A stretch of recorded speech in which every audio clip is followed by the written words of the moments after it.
एक पति अपनी पत्नी को धोखा दे रहा था। उसने सोचा कि वह अपनी पत्नी को सब कुछ बता देगा। एक दिन हिम्मत कर पत्नी को बताता है वह उसे धोखा दे रहा है। तब पत्नी कहती है कि मुझे तो पहले से ही पता था कि तुम्हारा किसी के साथ चक्कर है। तब पति बोला, तो तुमने इस बारे में मुझे आज तक बात क्यों नहीं की? पत्नी बोली, जिस दिन मुझे पता चला उस दिन मुझे बहुत गुस्सा आया और मैं बहुत रोती रही। फिर बैठकर सोचा, मुझे तुम्हारे साथ रहना है या तुम्हें साथ रखना है? पति ने पूछा। रहना और रखने में क्या अंतर है? पत्नी बोली, जो अपने होते हैं उनके साथ रहा जाता है और जो पराये होते हैं उन्हें रखा जाता है। तो मैंने फैसला किया, मैं बच्चों की खातिर तुम्हें रखना चाहती हूँ। अगर मैं चली गई तो तुम दूसरी शादी कर लोगे, फिर मेरे बच्चों का क्या होगा? उनका भविष्य क्या होगा? अब मैं तुम्हारे साथ हूँ, बस नाम मात्र के लिए तुम्हारी पत्नी बनकर। बच्चे नहीं होते तो मैं तुम्हें रात के 12 बजे कुत्ते क्यों भौंकते हैं? आए जानते हैं, पर इसे जानने से पहले जो भी अपने माँ और पिताजी से प्यार करते हैं वो चैनल को सब्सक्राइब और वीडियो को लाइक जरूर करें। चलो जानते हैं रात को कुत्ते क्यों भौंकते हैं।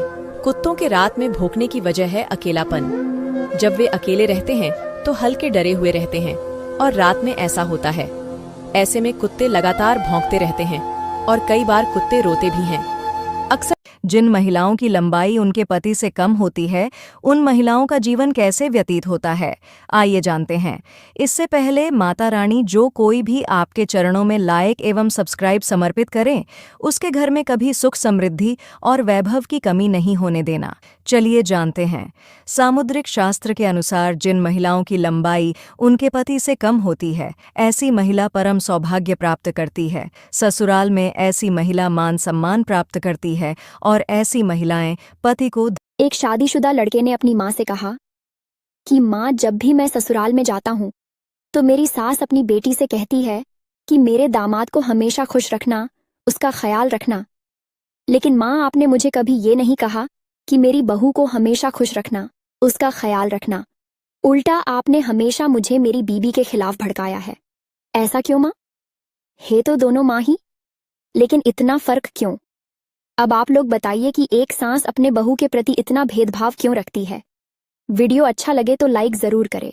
दारू पीने वालों में 4 खूबियां होती है जिसे आप नजरअंदाज नहीं कर सकते।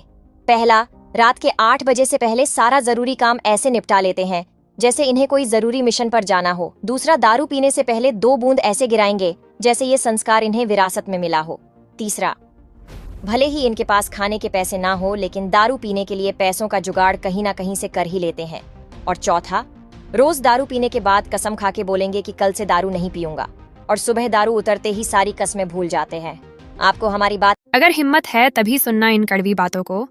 नंबर 1, पुत्र की परख विवाह के बाद होती है और पुत्री की परख जवानी में होती है। नंबर 2, पति की परख पत्नी की बीमारी में होती है और पत्नी की परख पति की गरीबी में होती है। नंबर 3, दोस्त की परख मुसीबत में होती है और भाई की परख लड़ाई में होती है।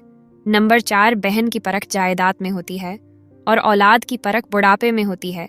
आपको हमारी बातें कैसी लगी कमेंट बॉक्स